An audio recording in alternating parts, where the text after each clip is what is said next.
1 kilogram भार किसके बराबर होता है? 9.8 न्यूटन के, 1 न्यूटन के, 980 न्यूटन के और 98 न्यूटन के। 9.8 न्यूटन, क्योंकि हम बराबर 1 दे दिया गया ना, सिंपल रख देंगे, कोई दिक्कत नहीं है। अच्छा ये बताइए, न्यूटन के गति के नियम लागू होते हैं। चलो मैं किताब लेकर इधर से इमला बोलूंगा, आराम से जो होगा डिस्कशन पॉइंट डिस्कस भी कर लूंगा ना, कोई दिक्कत नहीं है। ऑब्जेक्टिव क्वेश्चन है इसलिए डिस्कस कर लेता हूँ, ठीक है। जैसे दूसरा क्वेश्चन इसमें है, न्यूटन के गति के नियम लागू होते हैं किसमें? न्यूटन के गति के नियम कहाँ लागू होते हैं? त्वरित तंत्र में, त्वरित तंत्र में, त्वरण रहित तंत्र में, बड़ी अजीब हिंदी होती है, घूर्णी तंत्र में और अजड़तीय निर्देश तंत्रों में। एक चीज आप करो, इंग्लिश वाली बुक लिया करो, हिंदी वाली में मुझे थोड़ी प्रॉब्लम मुझे भी होती है, मतलब एक समान त्वरण में सब लागू होता है ना। तंत्र वंत्र है ना, निर्देश तंत्र ठीक है, फ्रेम रेम समझ में आता है, फ्रेम है ना, लेकिन तंत्र वंत्र इतना मजा नहीं आता है। तो हिंदी मीडियम वाली थोड़ा अजीब लगती है मुझे, इसलिए आप थोड़ा ऐसा क्या करो कि थोड़ा कोई इंग्लिश मीडियम वाली बुक मिल जाया करो तो वो ले लिया करो, है ना। न्यूटन का तृतीय नियम का तुल्य किधर है? न्यूटन का तृतीय नियम किसके तुल्य है? न्यूटन का तृतीय नियम देखिए, संवेग संरक्षण के नियम पर डिस्कस किया था बेटा, बोल नहीं सकते हो। कोणीय संरक्षण के नियम पर, कोणीय संवेग संरक्षण के नियम पर, ऊर्जा व द्रव्यमान तुल्यता के नियम पर, रेखीय संवेग संरक्षण के नियम पर साफ साफ मैंने बताया था, इससे प्रूविंग भी हुई थी, है ना। अगला, अरे F1 बराबर F2 कैसे आएगा? कुछ तरीका था होगा ना, ऐसा थोड़ी आ जाएगा। तो द्रव्यमान यानी न्यूटन का तृतीय गति का तृतीय नियम देता है क्या? बल्कि माप देता है, ये भी पढ़ाया था मैंने कि पहला नियम ये देता है, दूसरा नियम ये देता है। पहला नियम परिभाषा देता है, दूसरा नियम परिमाण देता है। याद आया कि न्यूटन का गति का तृतीय नियम फिर क्या देता है वो बताना तुम्हें। बल की माप, जड़त्व की परिभाषा, बल की परिभाषा, बल का गुण, बल का गुण कैसे? बल का गुण इसलिए मिलता है मुझे जब किसी वस्तु पर हम बल लगाते हैं तो वो वस्तु भी हम पर सदैव, तो एक वस्तु पे हमेशा 2 बल कार्य करते हैं, एक तो जो हम लगाते हैं वो, एक जो वस्तु लगाते हैं वो। क्लियर नहीं हुआ? ये पता चलता है। एक कार घर्षण युक्त सड़क पर नियत वेग से गतिमान है तो, एक कार घर्षण युक्त सड़क पर नियत वेग से गतिमान है तो, नियत वेग समझते हो कांस्टेंट वेलोसिटी, तो कार का संवेग बढ़ जाएगा, बढ़ रहा है। कार के इंजन के द्वारा कोई बल नहीं लगाया जा रहा है, कार के इंजन के द्वारा बल लगाया जा रहा है, ये संभव नहीं है। अगर नियत वेग से चले, हमने पहले बताया था, अगर साइकिल एक तरफ में चलाना है तुम्हें, तो तुम्हें उतनी पेडल तेज मारनी पड़ेगी जितना घर्षण बल लग रहा है। जितना घर्षण बल लगेगा उतनी तेज तुम्हें पेडल मारनी पड़ेगी ताकि आपकी वेलोसिटी जो है यूनिफॉर्म वेलोसिटी बनी रहे। याद आया? तो इसका मतलब गाड़ी को बल लगाना पड़ रहा है। कितना लगाना पड़ रहा है? जितना घर्षण बल लग रहा है उतना लगाना पड़ रहा है ताकि आपका रफ्तार जो है नियत हो जाए। अगर घर्षण बल ना होता तो उसमें इंजन काम ना करता। हाँ, एक बार मार देते फिर चलती रहती है हमेशा। कोई अदर एक्सटर्नल फोर्स में लगता है, एक्सटर्नल फोर्स के वर्क के अकॉर्डिंग आते हैं। अगर मैंने एक पेडल मार दिया, कोई एक्सटर्नल फोर्स नहीं है, फ्री घूम रहा है एकदम, तो फिर पेडल मार दो कि चलती रहेगी, जितनी स्पीड हो जाएगी उतनी स्पीड से यूनिफॉर्म रहेगी। हाँ, स्पेस में, हाँ जहाँ पे, हाँ वही तो यू आर ग्रेट, समझिए तो उसको मतलब ये पकड़ रहा है बातों को, समझदार हो, समझ गए, बहुत सही बात है। घर्षण रहित फर्श पर किसी व्यक्ति को चलने के लिए नियम की सहायता लेनी पड़ेगी। घर्षण रहित फर्श पर किसी व्यक्ति को चलने के लिए किस नियम की सहायता लेनी पड़ेगी? न्यूटन के प्रथम नियम की, न्यूटन के द्वितीय नियम की, न्यूटन के तृतीय नियम की, उपरोक्त सभी नियमों की। सबसे मुख्य नियम तो तृतीय, क्योंकि हम उसको पीछे धक्का देते तो वस्तु मुझे उतना आगे को धक्का देती है, जिसकी वजह से हम आगे बढ़ते हैं। अब घर्षण नहीं होगा तो पीछे धक्का लगेगा नहीं, क्योंकि हम मारेंगे पैर फिसल जाएगा।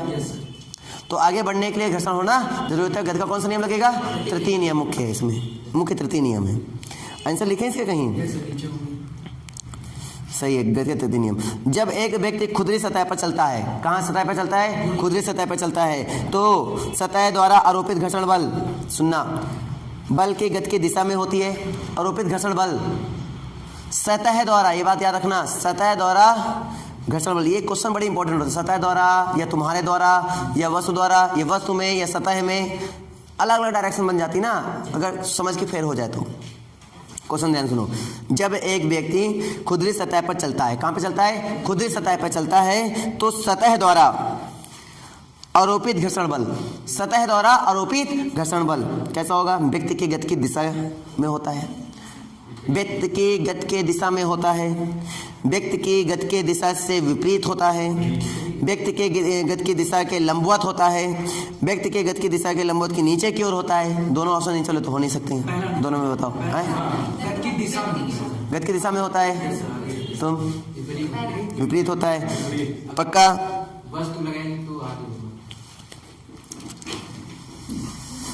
समझो एकदम प्यार से। आपने गति किधर होनी है, समझना, गति इधर होनी है, ठीक है? ऑब्जेक्ट मान लो ये है, सतह, हमने क्वेश्चन में क्या बोला था? जब एक व्यक्ति खुदरी सतह पर चलता है तो सतह द्वारा आरोपित घर्षण बल, इसके द्वारा नहीं, सतह द्वारा, समझना। तुम धक्का किधर देते हो? पीछे की ओर। गति आगे की ओर करना है तुम्हें, तो वो किधर बल लगाएगा? सतह किधर बल लगाएगा? आगे की ओर। घर्षण किधर लगेगा? आगे की ओर। और घर्षण नहीं होगा तो वो बल कार्य करेगा क्या? सतह वाला नहीं कार्य करेगा। इसका मतलब वो जो नीचे बल लग रहा है वो आगे को लगेगा, क्योंकि हम पीछे को धक्का मार रहे हैं, है ना? तुम गति हमारी किधर होगी? आगे की ओर होगी, क्योंकि वो धक्का उसका लग गया। अब बात समझे नहीं समझे? तो घर्षण किधर होगा फिर? गति की दिशा की ओर होगा। पीछे की ओर हो जाएगा, फिसल जाएगा। हाँ, पकड़ लो इसको। समझ आ रहा नहीं आ रहा है? इसका कॉन्सेप्ट, मतलब इसके कॉन्सेप्ट पकड़ लो। समझ आया कुछ अब कि नहीं? बात आई आगे? तो सतह किधर फोर्स लगाएगी? आगे की ओर। सतह में जो घर्षण लगे किधर? आगे, मतलब गति की दिशा की ओर लगेगा। क्लियर हुआ कि नहीं हुआ? समझ आया तो बताओ, ना आया तो बताओ। आ गया? Very good. वैसे डिस्कस मैंने पॉइंट कर रखा है, समझने की बातें हैं खाली। अगला, समान वेग से सरल रेखीय पथ पर, इसमें ए ऑप्शन होगा, व्यक्ति के गति की दिशा में होता है। क्लियर हुआ? समान वेग से सरल रेखीय पथ पर गतिशील इलेक्ट्रॉन ट्रेन में एक बच्चे ने हाइड्रोजन गैस के गुब्बारे से बंधी हुई डोरी को हाथ में पकड़ रखा है। ये प्रैक्टिकल है टाइप का देखा जाए तो। समान वेग से सरल रेखीय पथ में गतिशील एक ट्रेन, मतलब जो कोई ट्रेन है वो पटरी पर एक रफ्तार में दौड़ रही है। सरल रेखीय पथ मतलब कहीं मोड़ वोड़ नहीं है, एकदम सीधे है, सीधी पटरी है। क्लियर हुआ? दौड़ रही है। एक बच्चे ने हाइड्रोजन गैस के गुब्बारे से बंधी डोरी को, एक बच्चे ने हाइड्रोजन गैस के गुब्बारे से बंधी डोरी को हाथ में पकड़ रखा है। क्लियर हो गया? हाथ में पकड़ रखा है। यदि ड्राइवर अचानक ब्रेक लगाता है तो गुब्बारा उधर ऊपर रहेगा, उधर नीचे रहेगा, आगे जाएगा, पीछे जाएगा।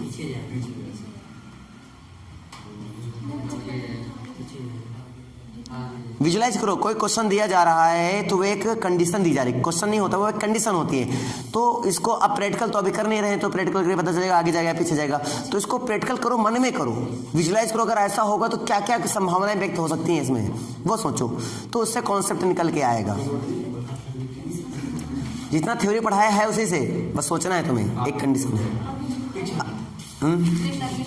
पीछे की ओर जाएगा, मतलब ट्रेन इधर को जा रही है तो क्या इधर की ओर जाएगा या उधर की ओर जाएगा? अभी बताओ। इधर की जा रही है, अगर ट्रेन इधर जा रही है तो गुब्बारा अगर जैसे ब्रेक लगे तो गुब्बारा पीछे की ओर जाएगा। अगर डोरी के हिसाब से करेंगे, डोरी के हिसाब से करेंगे तो पीछे की ओर जाएगा सर, और डोरी हमारे साथ चली जाएगी आगे। अच्छा कोई बात नहीं, बोला बहुत सही। तुम बता दो।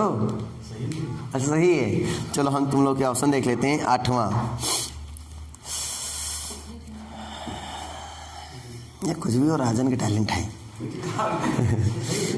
पीछे की, हाँ पीछे जाएगा, ऊपर की ओर तो जाएगा नहीं, उधर नीचे की ओर जाएगा नहीं। अब बात ये करना आगे जाएगा या पीछे जाएगा, तो किधर जाएगा? पीछे। इंसान कहाँ जाएगा? आगे की ओर। गुब्बारा कहाँ जाएगा? पीछे की ओर।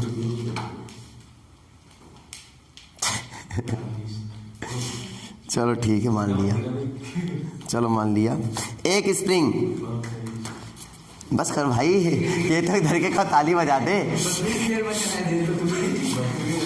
ध्यान से देखो, अब चीज़ों को देखो, अब तुम सुनोगे, विजुलाइज करो तब मजा। हमने पहले बोला सिक्स सेंस लगाओ, आपको कुछ ज़्यादा दिमाग नहीं लगाने की जरूरत, क्योंकि क्वेश्चन जो दिए जा रहे हैं सब थ्योरी से रिलेटेड क्वेश्चन है।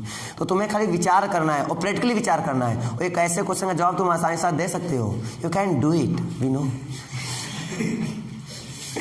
एक स्प्रिंग तुला के पलड़े पर एक बीकर में थोड़ा सा पानी रखा हुआ है।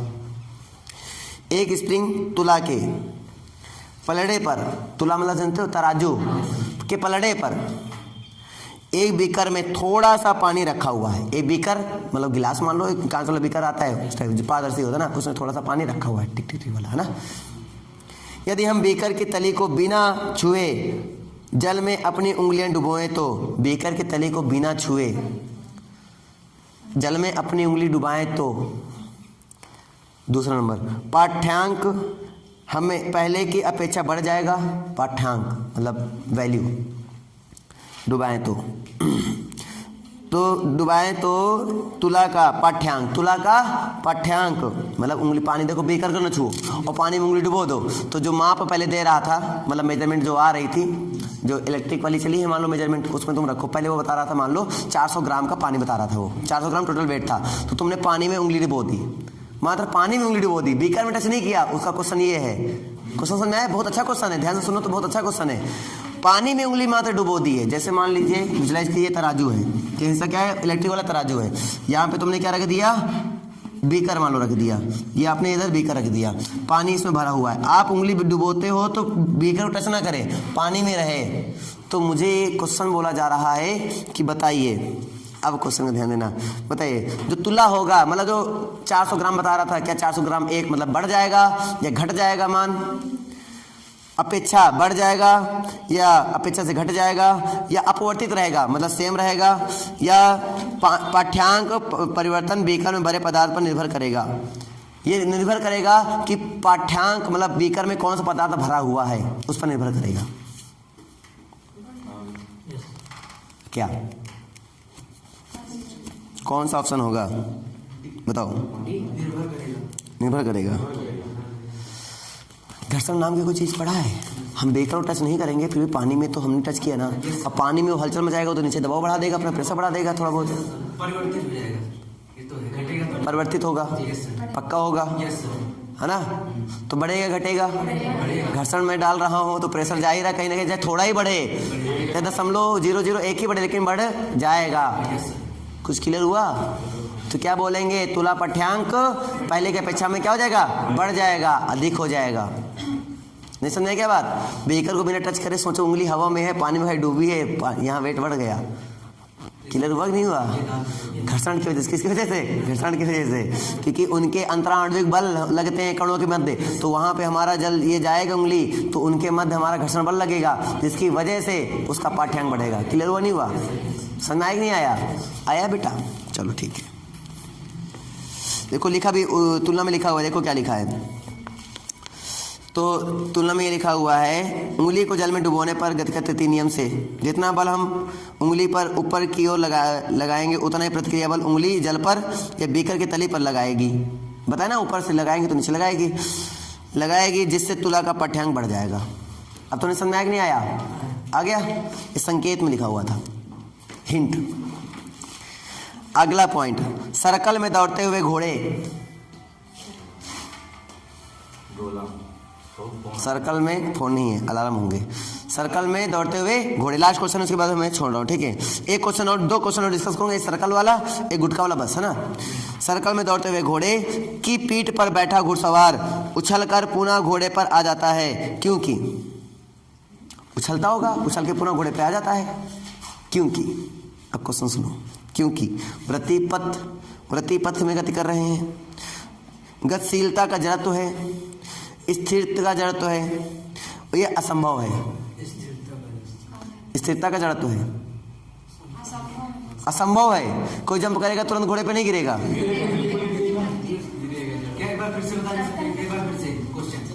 बार फिर से हो जाए। सर्कल में दौड़ते हुए घोड़े, देखो ये सर्कल है, यहाँ पे कोई घोड़ा ऐसा करके दौड़ रहा है, क्लियर? सर्कल में दौड़ता हुआ घोड़ा के पीठ पर बैठा घुड़सवार, मान लो तुम एक घुड़सवार हो, घुड़सवार मतलब घोड़े पे सवारी करने वाला घुड़सवार कहलाता है। तो कोई घुड़सवार है, घोड़े पे सवारी कर दौड़ा रहा है, उछल कर पड़ा होगा, जंप तो उछल गया होगा।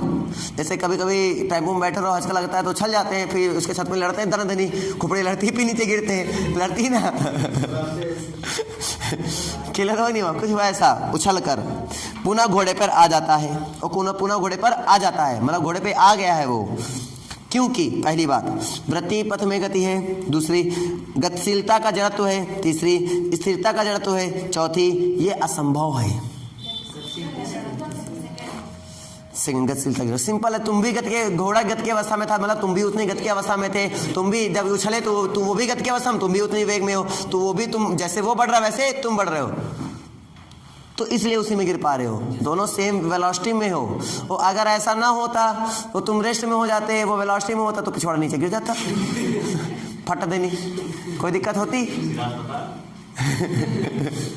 कोई दिक्कत होती? मान लो किसी कारणवश से तुम्हारी वेलोसिटी कम हो गई, मान लो किसी में टच हो गया, वो हो गया, तुम्हारी वेलोसिटी घट गई और उसकी वेलोसिटी लगातार यूनिफॉर्म ही थी, तो हाँ उस वजह से तुम नीचे गिर सकते थे। लेकिन वेलोसिटी में ऐसा कुछ तो बोला नहीं क्वेश्चन ने, तो मतलब यहाँ पे कोई रोकने वाली बात ही नहीं। तो वो भी गतिशील में, मैं भी गतिशील में।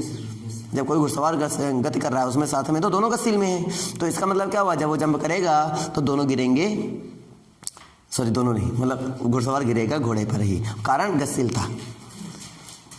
बताओ जब कोई वस्तु गति की अवस्था में बनी रहती है, जब कोई वस्तु स्थिर ही रहना चाहिए जब तक उस पर कोई वायबल ना लगाया जाए। याद आया वो नियम, जड़त्व का नियम, लॉ ऑफ इनर्शिया, यही तो होता है लॉ ऑफ इनर्शिया। हाँ ये है कि जैसे आप हवा में रहो उतने में थोड़ा और रफ्तार अपना बढ़ाए, तो जितना बढ़ाएगा उतना तुम पीछे गिरोगे। एक गुटका एक मेज पर रखा है, लास्ट क्वेश्चन। एक गुटका एक मेज पर रखा हुआ है, प्रतिक्रिया बल होगा। एक गुटका एक मेज पर रखा हुआ है, प्रतिक्रिया बल होगा। प्रतिक्रिया बल हमेशा ऊपर की ओर था या नीचे की ओर था मुझे नहीं पता। प्रतिक्रिया बल होगा नीचे की ओर गुटका द्वारा, क्वेश्चन गुटका द्वारा लगा हुआ है, नीचे की ओर गुटका द्वारा, नीचे की ओर मेज द्वारा। मेज में रखा हुआ था ना, मेज भी लगा दिया देखो इन्होंने ऑप्शन में, जो बहुत इंपॉर्टेंट है। ऊपर की ओर गुटका द्वारा, ऊपर की ओर मेज द्वारा, ऊपर की ओर मेज द्वारा। गुटका नीचे की ओर लगा रहा होगा आई थिंक, मेज कहाँ लगा रहा होगा। जैसे मुझे ये वस्तु पकड़ना है तो वस्तु किधर लगा रही होगी बल, और हम किधर लगा रहे हैं, हम अपना बल हटा देंगे, को उठा के लाओ हम अपना बल हटाएंगे तो इसका मतलब हमने किधर बल लगाया, ऊपर के। जो प्रतिक्रिया बल होते हो किसका बल है, मेरा बल या इसका बल। प्रतिक्रिया बल किसका था, मेरा या इसका। प्रतिक्रिया हमेशा ऊपर की ओर लगाता है ना। प्रतिक्रिया बल आपने देखा होगा, हमने आर को हमेशा ऊपर दिखाया होगा, तो प्रतिक्रिया बल हमारा जो बल है ऊपर की ओर लग रहा है। तो ऊपर जो बल लग रहा है किसका हुआ, प्रतिक्रिया या इसका मार्कर का, मेरा हुआ या मार्कर का हुआ है, आपका हुआ, मतलब मेरा हुआ है ना, ठीक है। तो मार्कर कहाँ हुआ, नीचे। मार्कर कितना हुआ, mg। मार्कर कितना हुआ, mg, इसीलिए तो r इक्वल टू mg था। कौन सा ऑप्शन दे दिया जाए इसमें, ऊपर की ओर मेज द्वारा, ऊपर की ओर मेज द्वारा, डी ऑप्शन था। हाँ नहीं समझे बता दो। आज के सारे ऑप्शन क्लियर हो गए, आज का डिस्कशन समझ में आया। यही तो था डिस्कशन, पढ़ने के बाद डिस्कशन नहीं किया तो कुछ नहीं किया है ना। अब बढ़ेंगे बेटा हम आगे। अब कल स्टार्ट होगा नेक्स्ट लेक्चर जो फिजिक्स में स्टार्ट होगा, वो होगा द्रव्यमान केंद्र। क्या होगा, द्रव्यमान केंद्र। या प्रयोग करना चाहोगे तो बहुत सारे इंस्ट्रूमेंट लेकर आने पड़ेंगे, मैं मुझमानी ऐसे बता दूंगा, लेकिन आपको प्रयोग करना चाहो तो घर में प्रयोग कर सकते हो, बहुत आसान है इसका प्रयोग। ठीक है, मैं एक दो प्रयोग यहाँ करवा दूंगा, इस बेंच को उठवाने में कोई दिक्कत नहीं है, ठीक है ना। लेकिन आप अगर रियलिटी में प्रयोग करना चाहते तो मैं कुर्सी उठवाऊंगा, मैं कोई दिक्कत नहीं है। मैं एक फंटी वो उठवा सकता हूँ आपसे, वो मैं विश्वास मानो आप वो फंटी नहीं उठा पाओगे अगर मैं चाहूँ तो ऐसा सजीना बेइज्जती करो, नहीं उठा पाओगे। आओ चलो आओ, चलो आओ, वो फंटी लेकर आओ। द्रव्यमान केंद्र है, हम तुम्हें उसका एहसास दिला देंगे, उठा सकते हो। वो डिपेंड करता है केस पर कि मैं कैसे आपसे उठवाता हूँ, है ना। वो तो उठाइए, वो तो बिल्कुल है यार। अब यहाँ से पकड़ के इसको उठाना है, अब ये कितना भारी लग रहा होगा, द्रव्यमान केंद्र ज़्यादा लग गया। और अगर यहाँ वही अभी तुरंत, अब उसके बाद अगर मैं इसको यहाँ पकड़ता हूँ, मुझे ये कितना हल्का मार्कर लगता है, समझ में आया कुछ। तो इसकी